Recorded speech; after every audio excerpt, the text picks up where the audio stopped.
हाय, मी संध्याकाळचे 7 वाजलेत आणि छोटी छोटी भूक लागली आहे माझ्या मुलीला. तर मी मखाणे बनवते, कॅरमल मखाणे गूळ टाकून. दाखवते आता रेसिपी. ओके,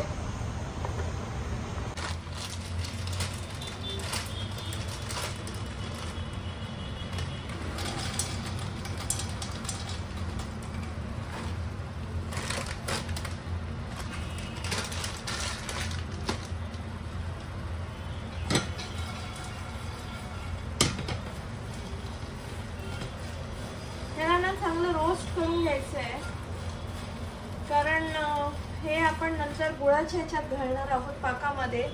तर याला छान रोस्ट करून घ्याल तर क्रिस्पी क्रंची होतील छान. तर दाखवते मी पुढे. 5 ते 7 मिनिटं लागतात स्लो गॅसवर. छान होतात, कुरकुरीत होतात.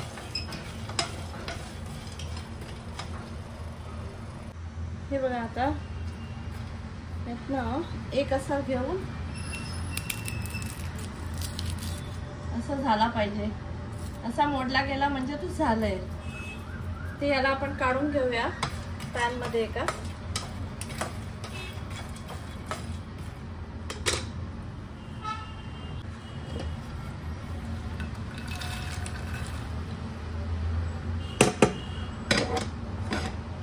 आता याच्यात आपण गूळ टाकणार आहोत. दाखवतेच पुढे. हे आता आपण 1 चमचाभर तूप घालणार आहोत.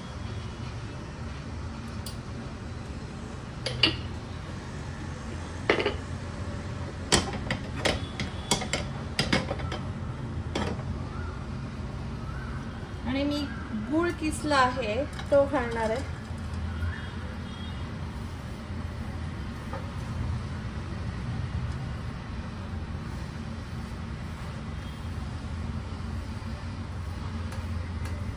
मी काळा गूळ घालते. तुम्हाला हवा असल्यास तुम्ही पिवळाही घालू शकता. मला जितपत माहिती आहे की काळा गूळ चांगला असतो. यात आपण थोडंसं 1 चमचाभर पाणी टाकणार आहोत.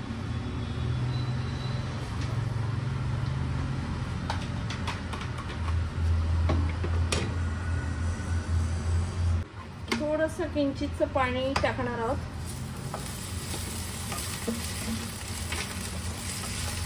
त्याला छान विरघळू द्यायचं आहे.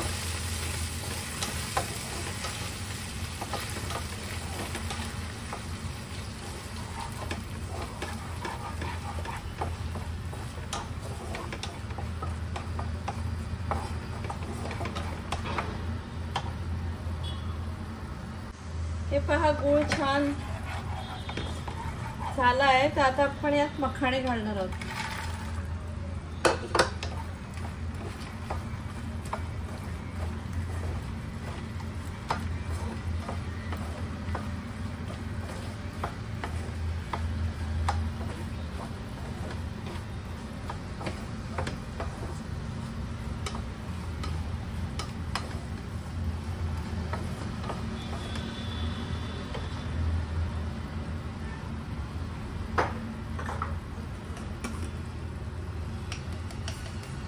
याच वेळेला थोडेसे तीळ घालणार आहोत.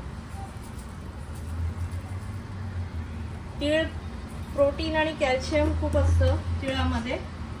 तर छान असतं, छान लागतात. आणि यात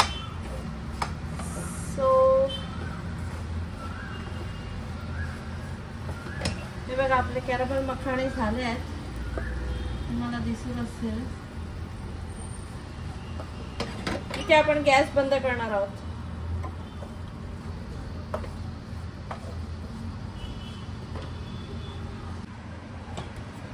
थंड होऊ देणार आहोत छान. आता हे एकमेकांना चिकटलेत. थंड झाल्यावर तुम्ही वेगळे करू शकता हाताने. बघायला मिळेलच तुम्हाला पुढे. आता याच्यात मी जेव्हा तीळ घातलेत ना, त्याऐवजी तुम्ही नट्स आणि सीड्सही घालू शकता. पंपकिन सीड्स आहे, सनफ्लावर सीड्स आहे. म्हणजे तुमची मुलं खात असेल. माझ्या मुलीला ॲलर्जी आहे नट्सची, तर मी नाही घालत. पण मी तीळ घालते, कारण तीळ प्रोटीन रिच असतात आणि कॅल्शियमही भरपूर असतं त्यात. तर हेल्दी खायला काय हरकत आहे, नाही का? बघा,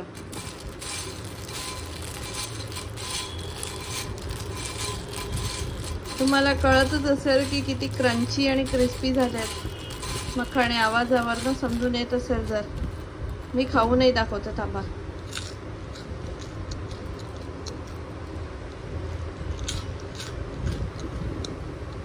छान कुरकुरीत झालेत. हे तुमच्या मुलांना नक्की आवडतील.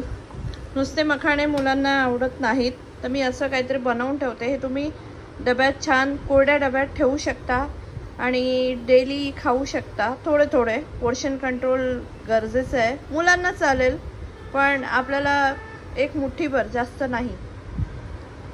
तर चला बनवून बघा, मला नक्की सांगा. व्हिडिओ तुम्ही बनवून मला नक्की शेअर करा कसं झालं. ओके, चला भेटूयात पुढील ब्लॉगमध्ये. Take care friends and bye.